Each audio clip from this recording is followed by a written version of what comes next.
उद्धव जी जाने लगे तो देखा कि एक बार गोपियों से भी मिल आऊं, एक बार गोपियों का भी समाचार ले आऊं, ये जो प्रेम पत्र है इसको मैं गोपियों को भी सुना दूं। जब गोपियों के पास गए तो गोपियों का हाल देखा। गोपियों ने कितने दिनों से अपने बाल ही नहीं बनाए हैं, कितनी गोपियों ने तो कितने दिन से श्रृंगार ही नहीं किया। बहुत सी गोपियां तो ऐसी हैं जो अपने घर में ही नहीं गई, घर को देखा ही नहीं।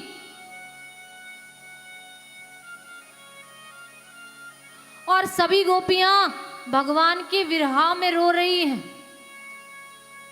अब तो गोपियों को भगवान उद्धव जी उपदेश देने लगे कि अरे तुम पागल हो, ऐसा भी क्या प्रेम होता है कि जो है नहीं, सामने दिखता नहीं है, तुम उससे प्रेम कर रही हो? ऐसा कैसा प्रेम, ये कौन सा प्रेम है तुम्हारा?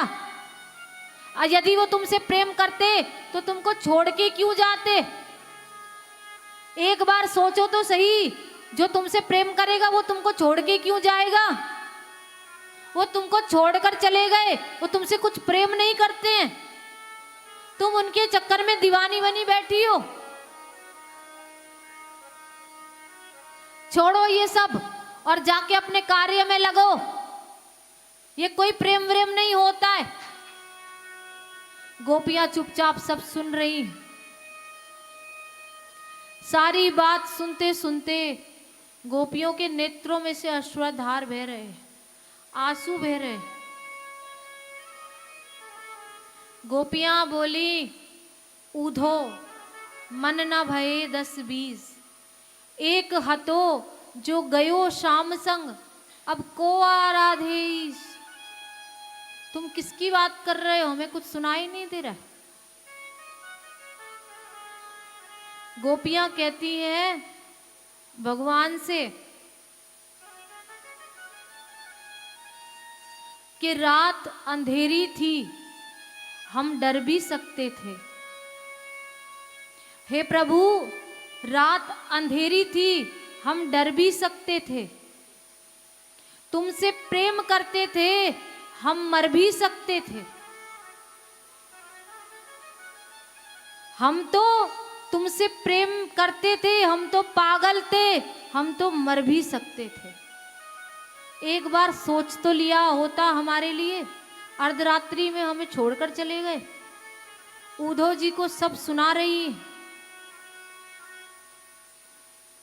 अरे उद्धव, तुम क्या जानो प्रेम की पीड़ा।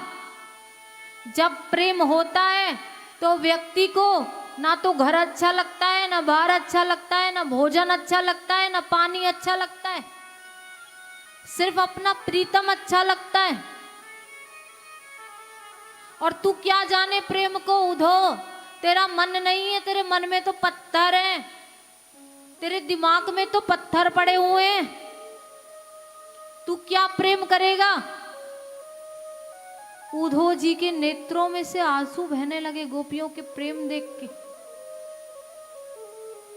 कि ये धन्य है ये ब्रिज गोपियां, धन्य है ये ब्रिज नारी, जिन्होंने भगवान से इतना प्रेम कर लिया। गोपियों ने उद्धव जी को इतनी सुनाई कि तू तो केवल ज्ञानी है और झूठे ज्ञान का तू अभिमान लेके डोल रहा है, तुझे प्रेम का तो एक अक्षर भी नहीं पता। गोपियों की बात सुनते सुनते उद्धव जी की मानो समाधि ही लग गई। उद्धव जी वहां बैठे रह गए। अभी तक तो भगवान के साथ रहते थे, भगवान को देखते थे, लेकिन प्रेम नहीं था।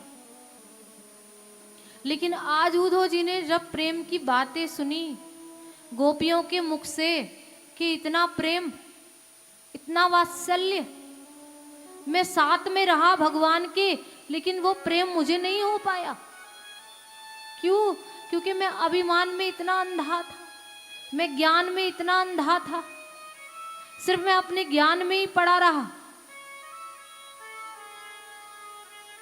लताओं से पताओं से ऊधो जी लिपटने लगे, रोने लगे ऊधो जी। सारी लताओं में भगवान को देख रहे हैं। धन्य है ये वृंदावन जहां पर भगवान ने अपने चरण कमल पधराए हैं। धन्य है ये वृंदावन जहां पर भगवान ने गोपियों के साथ रास किया है। ऊधो जी कहते हैं कि हम दिन भर खाते हैं, दिन भर पीते हैं, दिन भर सोते हैं और रात्रि में फिर अगले दिन खाने की तैयारियां करते हैं कि फिर अगले दिन ये खाएंगे, अगले दिन वो पिएंगे। लेकिन कभी इस मन से, इस तन से भगवान का चिंतन नहीं किया। मेरे सामने भगवान रहे लेकिन मैं भगवान को पहचान नहीं पाया। ऊधो जी का समय हो गया, बात करते करते ना जाने कितना समय निकल गया, ऊधो जी को पता नहीं। सब भूल गए, राजपाट भूल गए, मथुरा भूल गए। ऐसे प्रेम में ऊधो जी सम्मिलित हुए, गोपियों की बातें सुन रहे हैं। ऊधो जी कहते हैं सदा वास वृंदावन को मिले। ऊधो जी अब जाना नहीं चाहते, कहते हैं कि सदा वास मुझे वृंदावन को मिले, मैं कहीं ना जाऊं ये वृंदावन छोड़कर,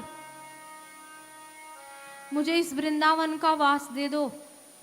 मुझे राजा नहीं बनना, मुझे ये ज्ञान का अभिमान हो जाएगा मैं राजा बनूंगा तो। मुझे वृंदावन का वास दे दो, ये ब्रज गोपियों की चरणों की धूल दे दो।